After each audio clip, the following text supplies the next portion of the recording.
Good evening, family. How y'all doing?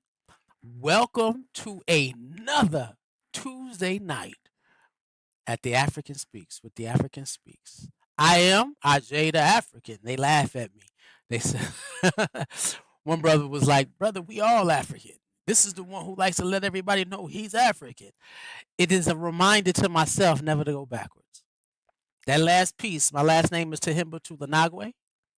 But Ajay, that African, yes, I am the African who can take over the slave ship and row us back to Africa. And understanding that today's slave ship is not something that is physical, it is the spiritual slave ship, it's that mindset where you can sit down and in any thought that I share with you, you can go and use that thought to take over the oar on your side of the boat. And just start rowing us back home, rowing us back to our right and righteous mind. Yes. Welcome to the African Speaks. We are in our 2020, was it 2026 uh, theme of Ubuntu, the coming of the Ubuntu generation. It is multi-generational. So what we have for the kids, we have for the adults, we have for the elders. Because there's always something in this journey of reclaiming your mindset that everybody can use. Where individuals may be hitting a block, even if you're in your deeply seasoned series as an elder, your deeply seasoned season, your space. Doesn't matter how old you get, you can always. I had a one brother, uh, one love to the PAOCC and brother Takuma, our elder Takuma. He came to me one time and he said, "Brother, the way you drop this information makes me realize why I've been missing certain things my whole life." And I sat down and I was in awe and I was grateful that he was able to share that. But I was also grateful for the fact that I was a vessel to be used on that level. When an ancestor says, "You gave me some clarity for some questions that I've been trying to answer." And that's what this is about. So those who have been just dropped in or need to catch up, and I had quite a few people who still are trying to catch up, and some people who are peeping in for I invited and peeping in for the first time. We're going to go over this topic because this has been this first quarter of this year has been helping us identify what Ubuntu is. Then we're going to be dealing with the healing process, deeper into the healing process of what keeps us from. But we're going to talk a little bit more about that. But as we started, we wanted to at least give a foundation of understanding of what is Afro consciousness. Afro consciousness is not the same thing that you may think, right? Because it's an Afro consciousness, and I have a lot of conscious people who deal with consciousness according to what we see here, but have not yet gone back to the experience where we were able to see ourselves before colonialism, before separation, and then internalize this concept of Afro consciousness, Afro connection, and Ubuntu. I am because we are because I am. And there's another space to that, and we'll add that maybe at the end of the quarter, because I extended that phrase. Yeah, it was something that came to me and said, "You got to switch this, brother, because it doesn't close the circle." And we're gonna close the circle at the end of this. So in the next 2 weeks, y'all tune in. We're gonna close this circle, and it's gonna your concept of Afro consciousness and being able to see ourselves from the beginning of time. That's the important part. Afro consciousness is how we were able to see ourselves in the beginning of time before any separation, before any separation, when there was just one family. And we said the reason why it's difficult for us at times is because we are split. And that African mindset and the colonialized mindset and conscious individuals still don't realize how deeply colonialized they are. And you can tell by what holds urgency in their development. If the liberation of black people was not an urgent matter, you are still functioning from a colonized mind. If you say, "Yeah, but wait a minute, because I got something else to do," and that something else to do is worldly, colonization. Because ain't nothing more important to a slave than freedom. Our colonization has become so comfortable to us. We choose not to fight against it, even when it is costing us relationships that we value. You know you're colonized when you are costing yourself relationships that you really value. I could do better by myself. Yeah, but is it you doing better in the world, or you doing better when you're connected and aligned, doing the things that you were called and aligned to do? I tell people you never just throw out relationships. You may outgrow them, but you don't throw them out. Why? Because that person is colonized too. And maybe one day they will catch up to a space where you can still communicate. So you don't just kick them out, especially if they got effort.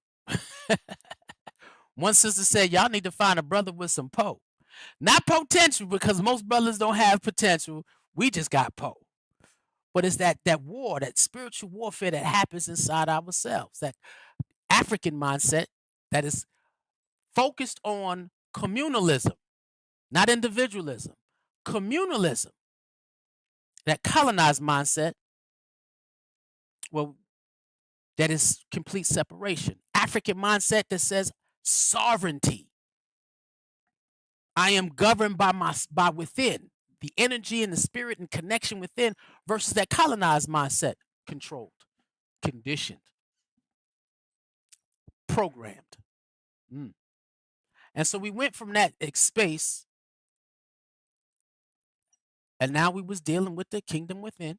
And now to get to the kingdom within, in between that African mindset and colonized mindset, we always talk about the issue of deconditioning. Because you can't jump to the kingdom within. You can't jump to understanding your identity as a spiritual technology if you're not going through a key decondition process. And any organization or institution that talks about the liberation of Black people and does not have an active, let me say this, because this is important, an active program or process that helps decondition people are playing games. You have to have an active process, not just something that is written on paper, not as something that it used to be done. An active process is key to experiencing that kingdom within. Now, people talk about building the kingdom of God, heaven on earth, but before you even get to that, it's got to be internal. And then that identity as spiritual technology, meaning that your physical actions are an expression of your connection to the kingdom within. If you truly are connected to the divine being that gives you life, that is internal, man, you can't stop being the best you, the best self, becoming what you already are. You can't stop it. And then we went on to that language, that reprogramming. We're trying to reprogram ourselves in this space. That's why the African in me decided to speak, because I was in a place where I'm being inundated with information, but ain't nothing changing me. Ain't nothing helping me. I'm not growing.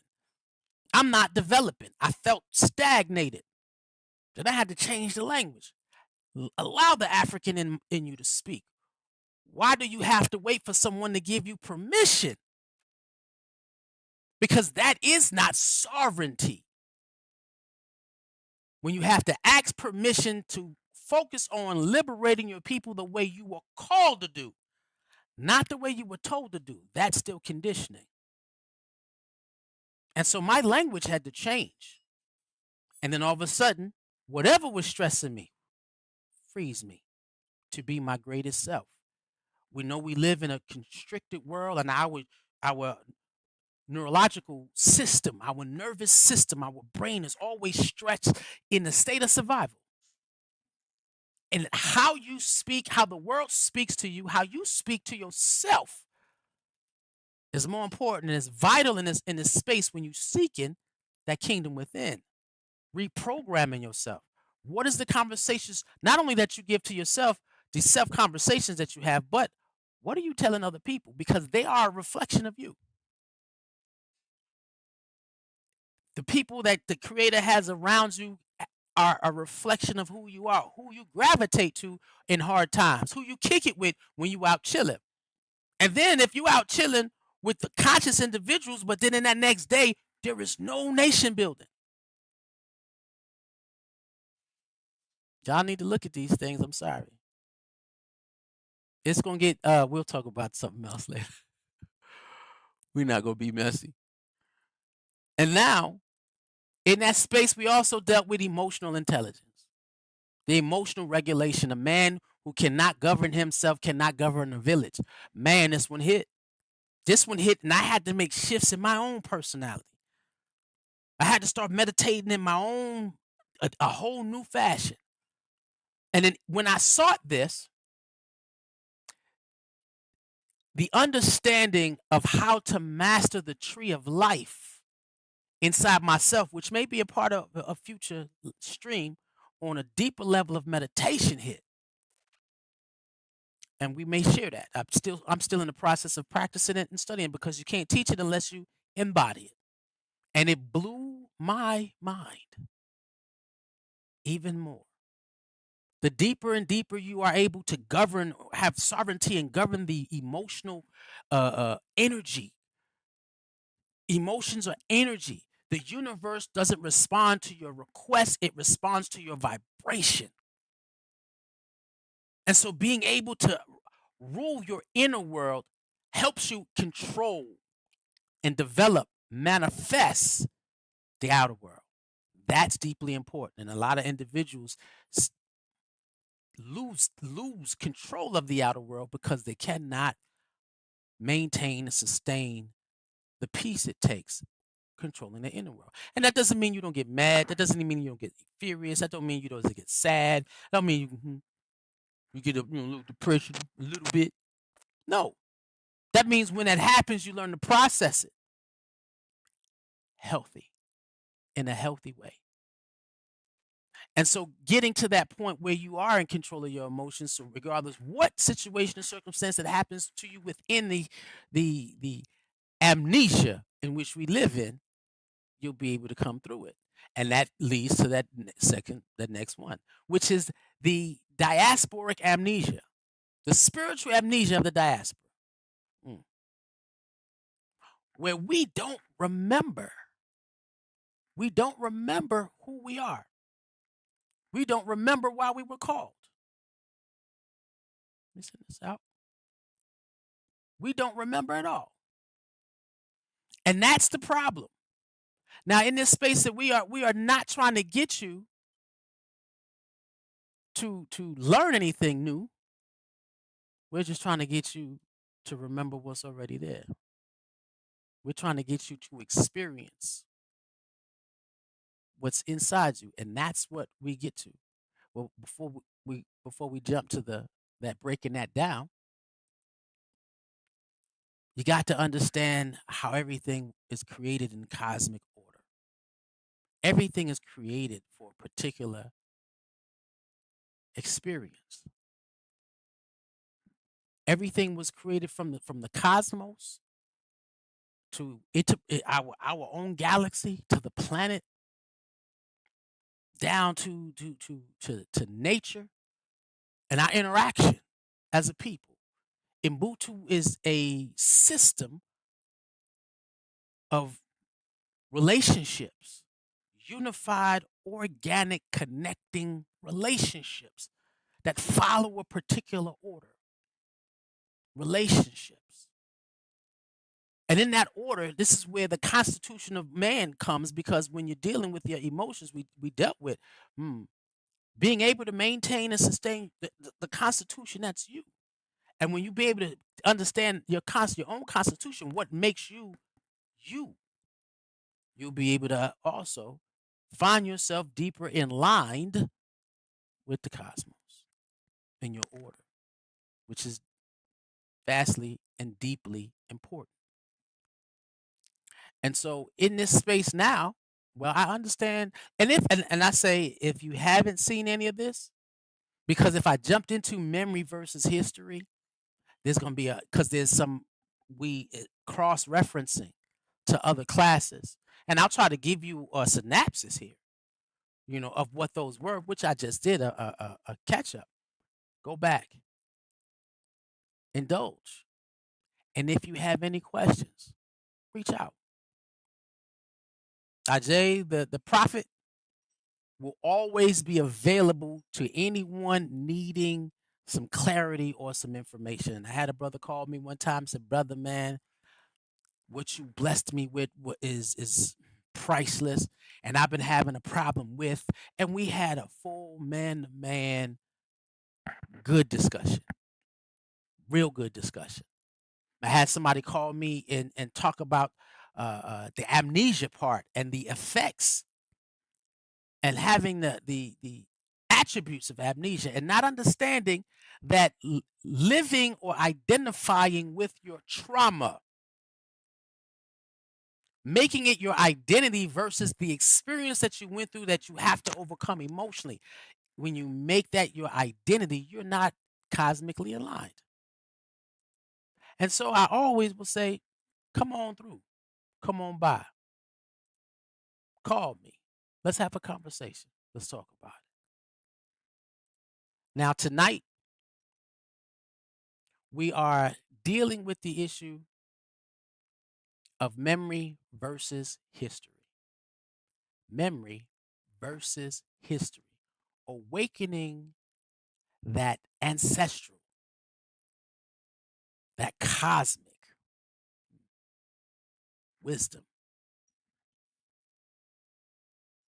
This is not about learning something. This is just the awakening, getting you to know the power that is inside you.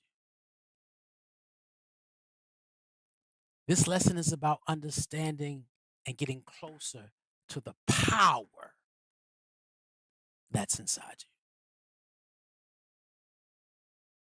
And I need you to sit with that.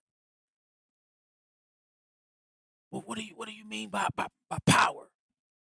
Energy, frequency, memory is power. Sitting in a space of the knowing, not what you assume about you, but what you know is deeply important. And a lot of times we get that mixed up with memory and history. And in this lesson, it had me go back to the movie Sankofa, where the bird turns around to go back and get what it left behind. And that wasn't history. It wasn't the history that was left behind. It was the memory of the being. Mm. And that's where the power lies. That's where the energy is. And so we take a look at what is the difference? Easy. One is 100% external influences. External influence. One is external, one is recorded, one is controlled. What is that? History. Then you have the other, which is an internal living experience. An internal living experience that's carried. You can't get rid of this. Regardless how much condition you have, it's still under the blockages. History is the informer. Memory is what transforms you. And so when we take a look at history,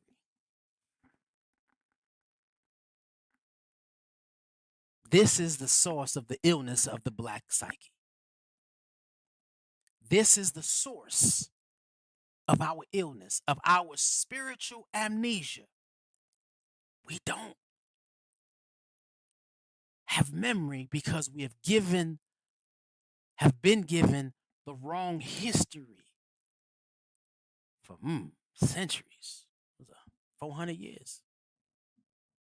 Ain't that something? It is the source of our amnesia.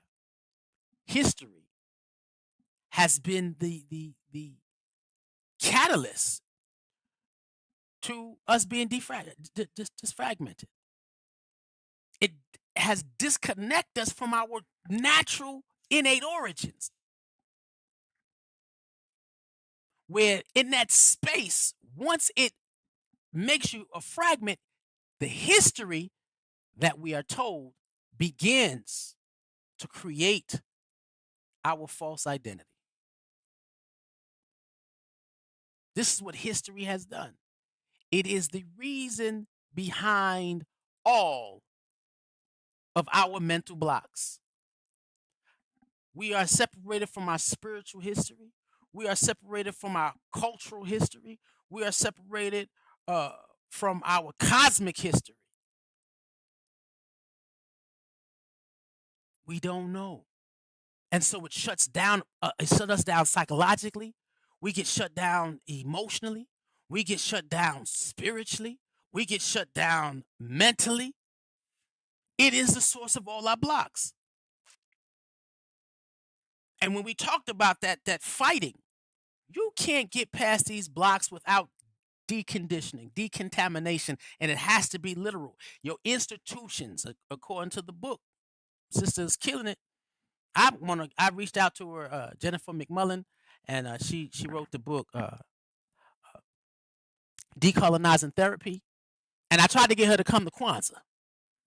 Right, I'm gonna reach out again because powerful sister. I'm gonna see if I can get her to come this year. See what she's doing. If she doesn't cost too much and she can just bless us with her presence. Powerful, powerful, powerful sister. But if you can't decolonize the institutions that service your life, you can always have some blocks. Grocery stores, simple things. Grocery stores, gas stations, the doctor, church, school, courthouse, institutions. If you can't decolonize the institutions that help block us from who we are, then you're going to stay stuck. And that is the mechanism in which colonization rules. You're not going to remember anything about who you are. And if it is, it's a mere fragment. A mere fragment. That's why this is a generational move. It has to start. We are starting with the youngest of the young.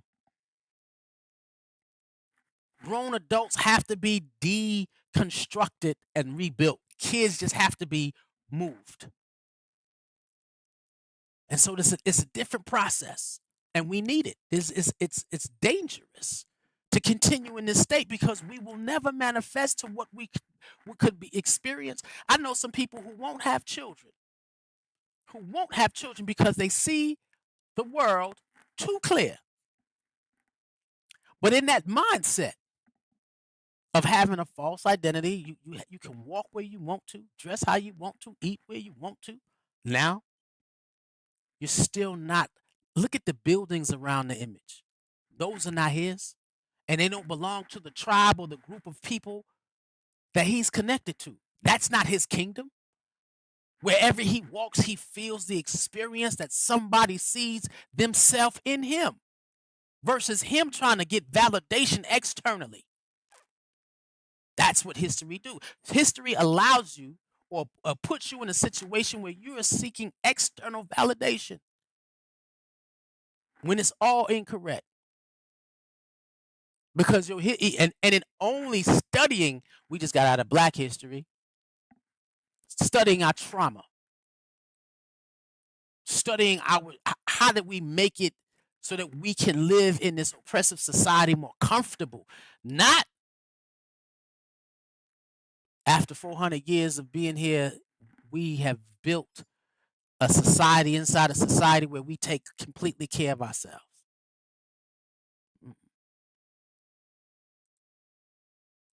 And so, not embracing history keeps us in a trauma centered narrative where we're always dealing with the broken parts of who we are.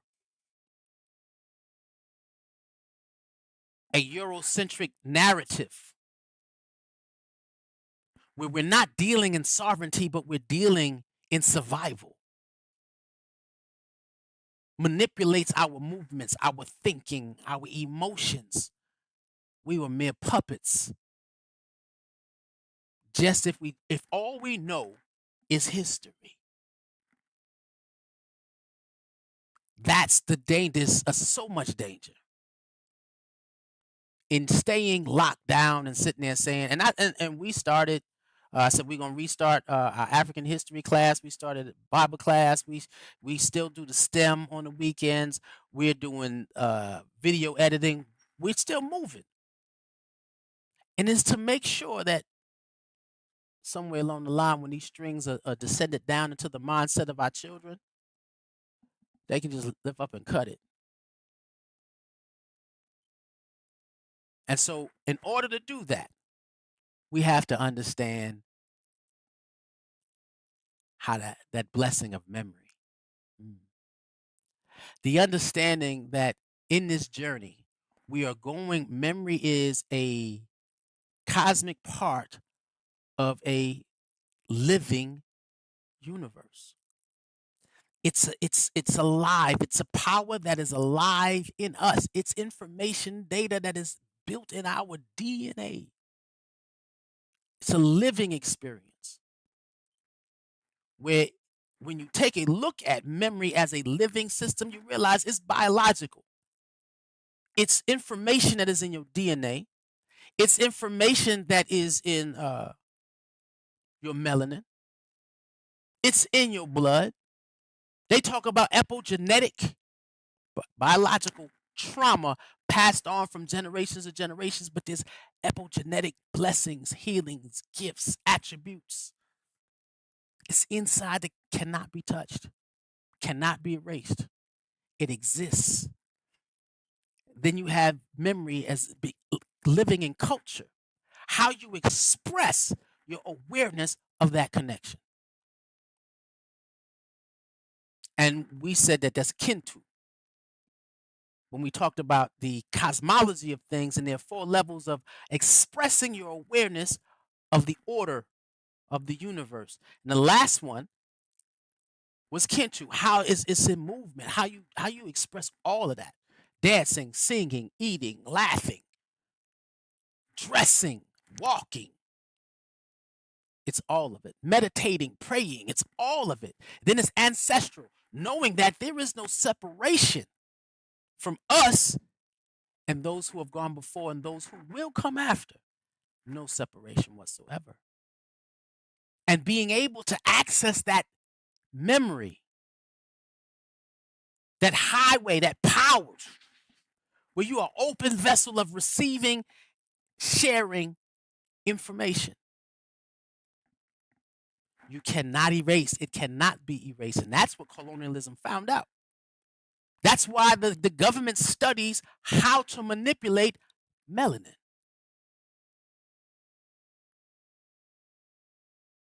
Now you have that cosmic living system. When you meditate your way past everything physical. And I remember sitting in experiences where I first began, and they want you to have your breathing go through your body. Touch all the areas of your body that is not feeling well. Exhale the stress. Exhale the pain. Exhale anything that is not of God. But it never made me disappear till there was nothing. And man, I had those days. And when I'm in that space, man, it's hard to come back. But in that space, you receive so much information. And when you can get that depth of internal memory, when you get to that depth of internal memory, that's when we said, like we said last week, the constitution of man is reorganized spiritually. You're reorganized communally. You become sovereign. And man as not in male, but as in mankind, my sisters. That constitution of you can't shake it. You reclaim who you are when you realize that memory is not something that you're going to find in a book. And we said a part of your amnesia state is when you're scared to stand still.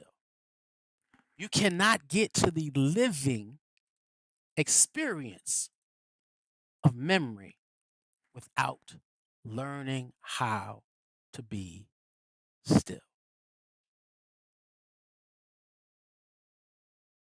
A lot of times we reach out to the Most High, the Source, the Creator, God, Allah, Elohim, Jehovah.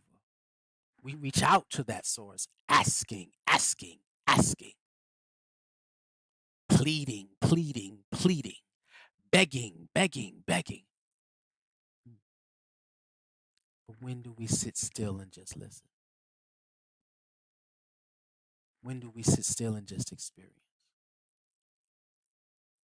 Begin meditating and not looking for answers. Begin meditating and becoming the answers.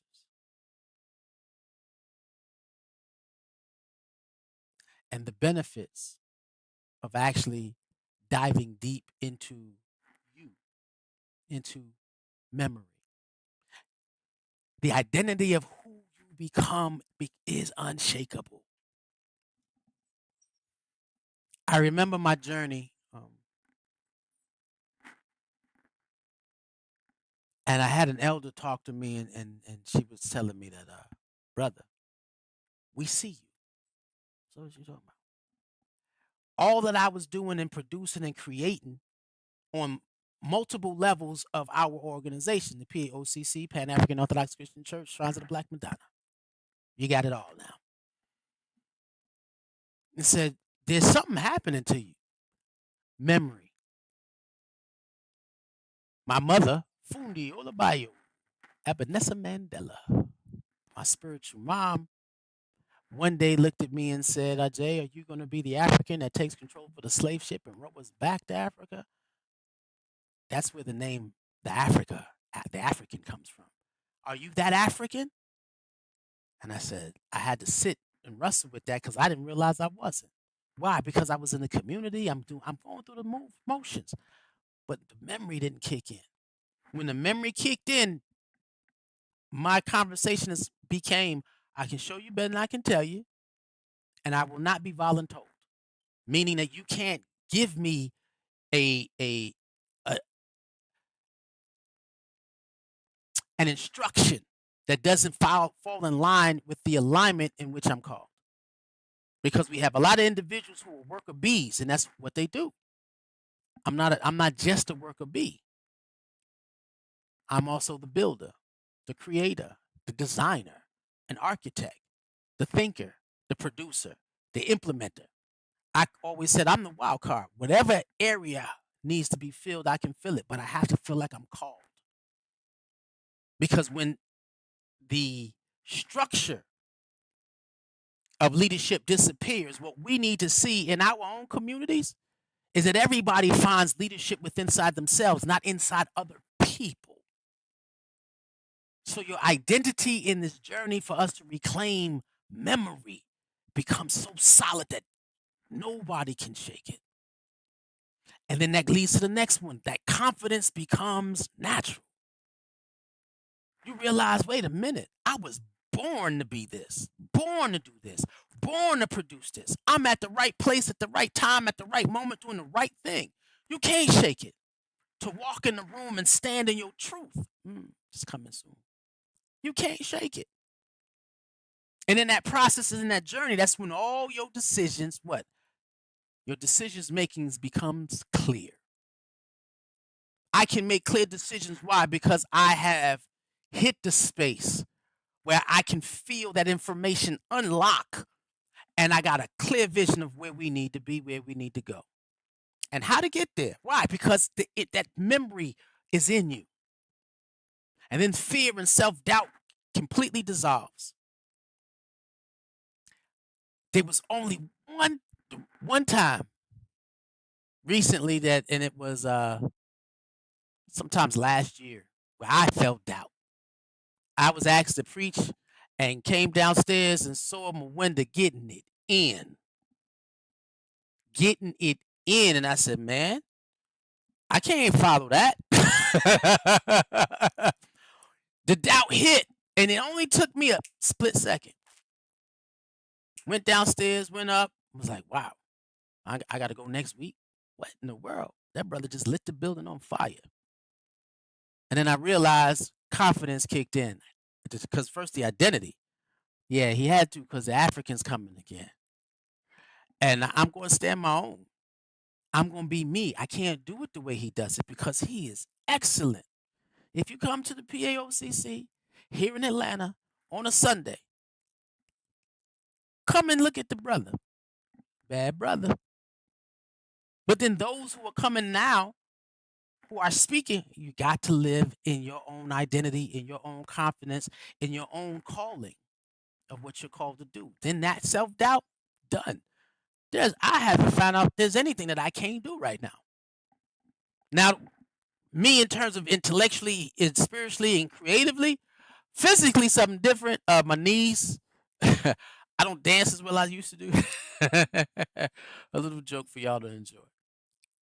And then unity becomes effortless. That's the journey for me.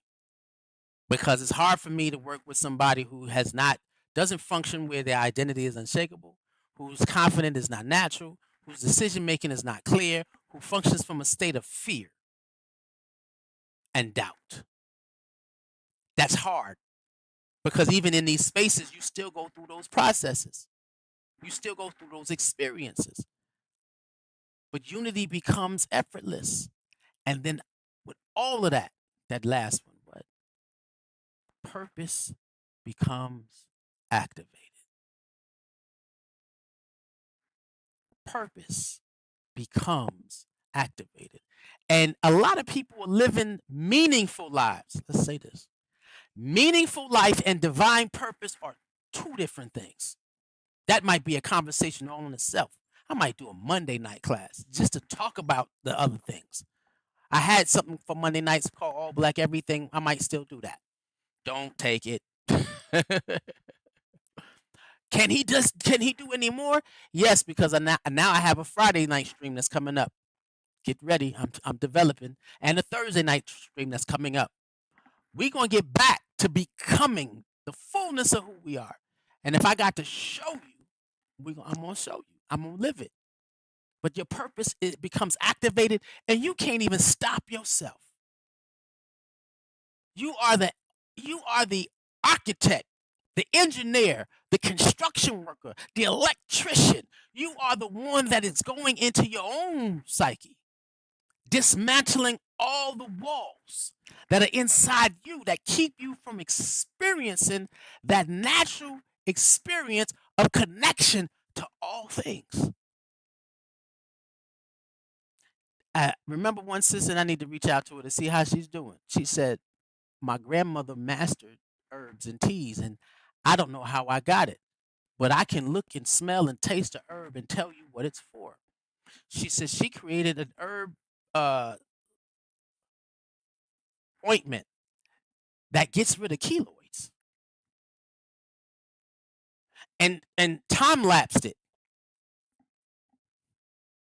But she's caught up in the world.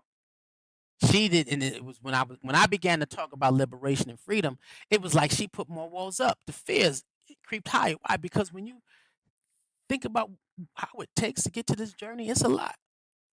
But you want to continue going. Why? Because it's power. Memory is nothing but power. And when you come out of that and you access it, you start realizing who you are. You start acknowledging where you at in the diaspora and what is needed. That's when we say, no, I wasn't born in Africa. Africa was born in me. That's when Ubuntu becomes like breathing. And they say the deeper, it is African proverb, the deeper the night, the brighter the star. And let's say this, the night is your consciousness. The deeper you go in, the brighter the star, your avatar, the being that you are. Go in. and come and see when you open your eyes. And I'm like, and it took me some time that every time I would meditate to nothingness but cosmic energy and creative intelligence. That's all that's in the room. And real talk, when I do this, I do it in the mornings, I do it in the evenings, sometimes in the afternoon. Well, I don't really need to do it in the afternoon because I cover my day. But when I'm in that space, I can travel in places, walk in people's houses, in my family, and I bless everybody. I'm praying over kids that I ain't even meet yet. And you can feel them. At times I sit down, I just reach out and strum the energy field and send a blessing across highways into the other houses. Let that star in you blow up. The largest star in the sky, it illuminates the entire earth. So why not you? The darker the night, the brighter the light. Sounds like another person? And so have you ever in that space, and this is how, and every now and then, people have these moments, and I remember when I was younger where I had it in this scenario where things that were not explained to me made sense. Where it was easy for me to see myself in a lot of different ways.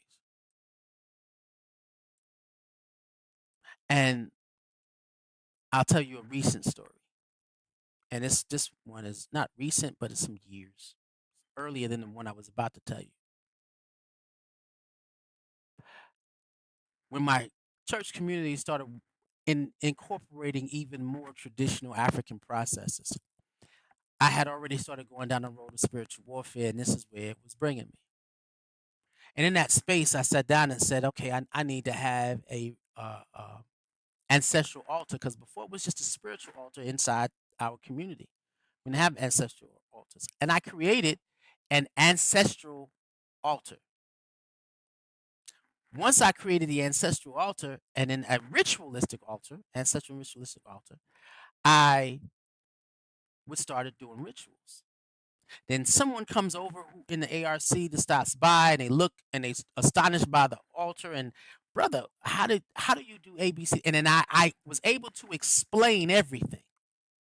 How did you know this? And I hadn't been in any of the classes. I said it was just told to me.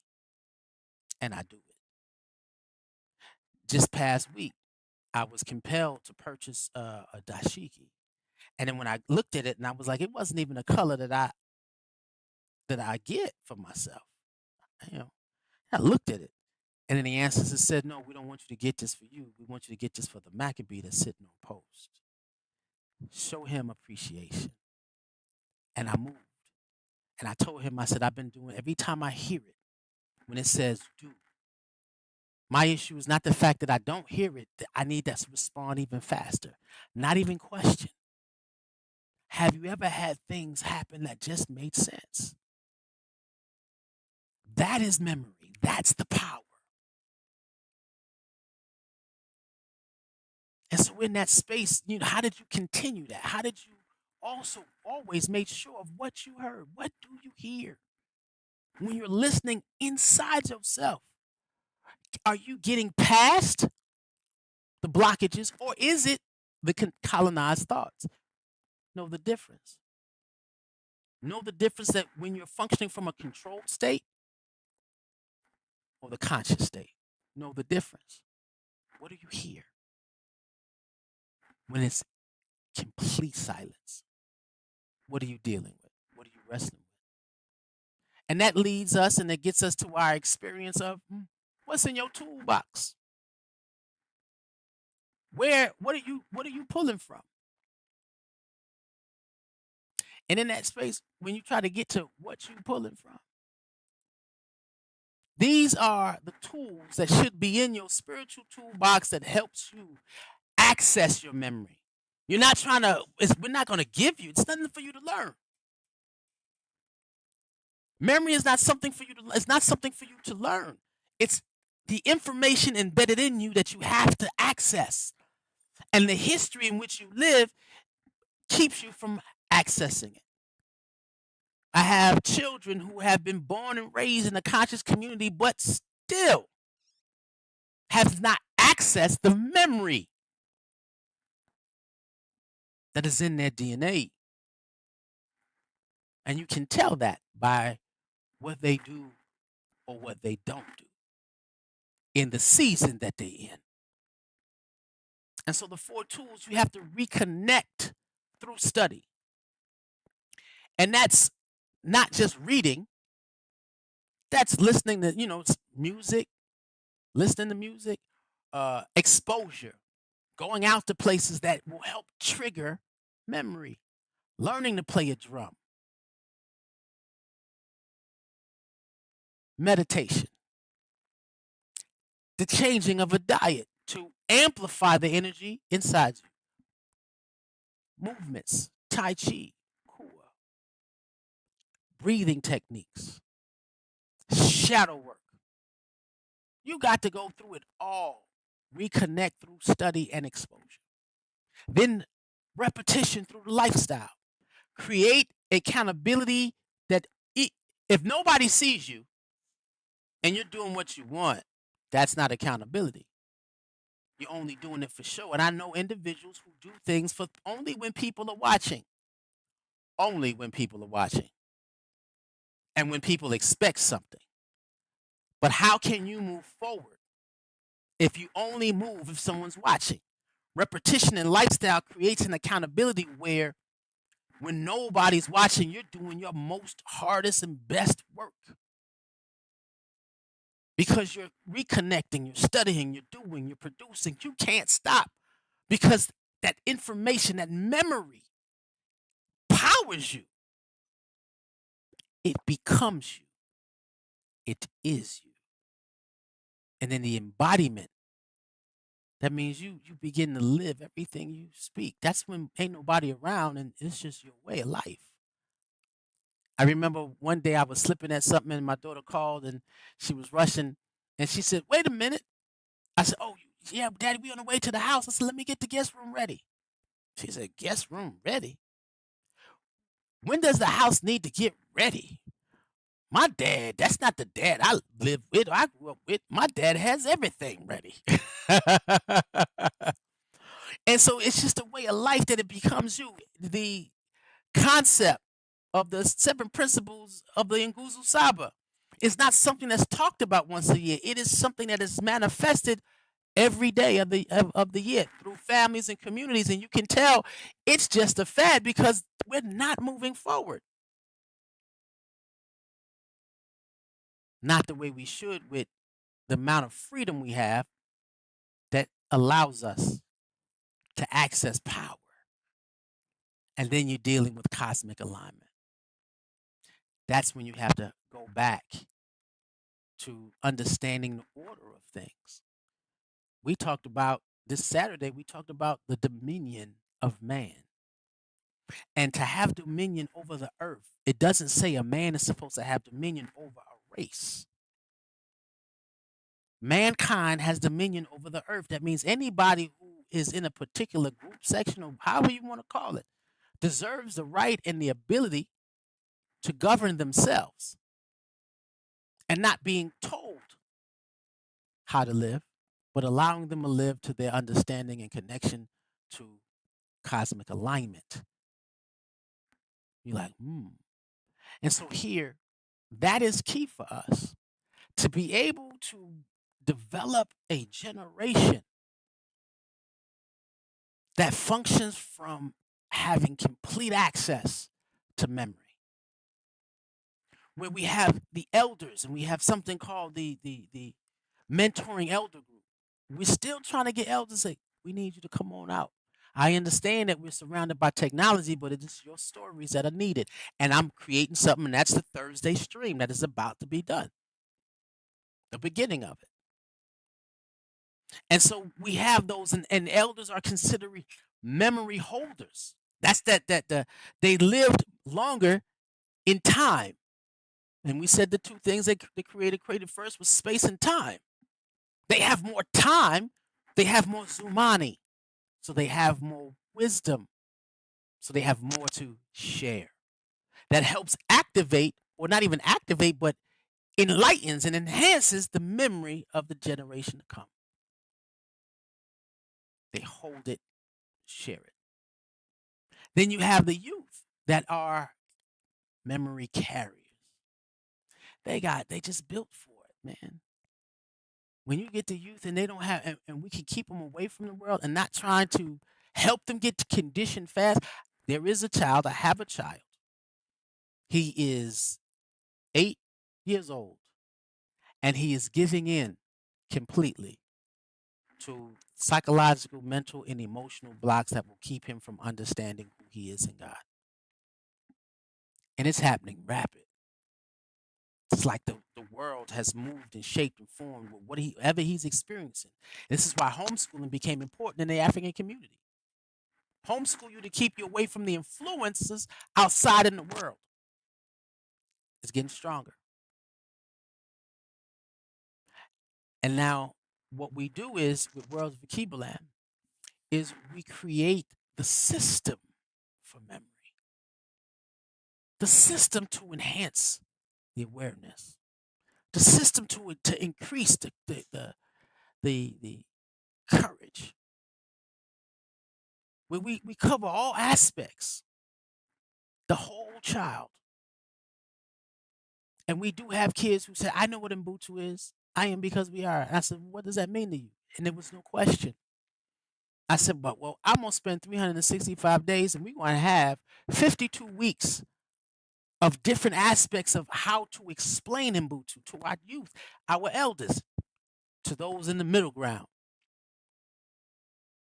So you understand what it truly means.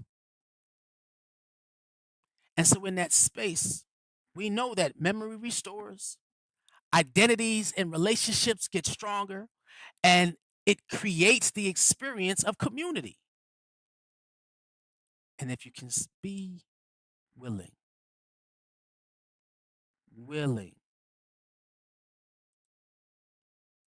to go in and then tackle those blocks, those walls, just meditate yourself past it.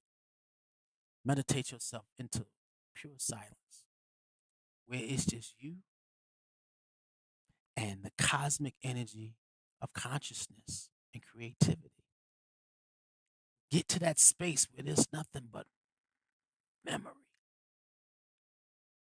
power, and information. Then we can sit down and transform the world in thought and watch things change. That's how powerful it is. So if you're down and you are ready to jump in and take that journey, come on. Join the mission. Join the conversation. And if you're in Atlanta, or even if you're not, because we're doing live streaming where kids can come in on Saturdays, and when we have certain conversations and classes, bring a child. Y'all go to World of Akibaland, hit me up, and let's work it out. And let us find the rise of the African in all of us. And if we can do that, man, we do anything. One love.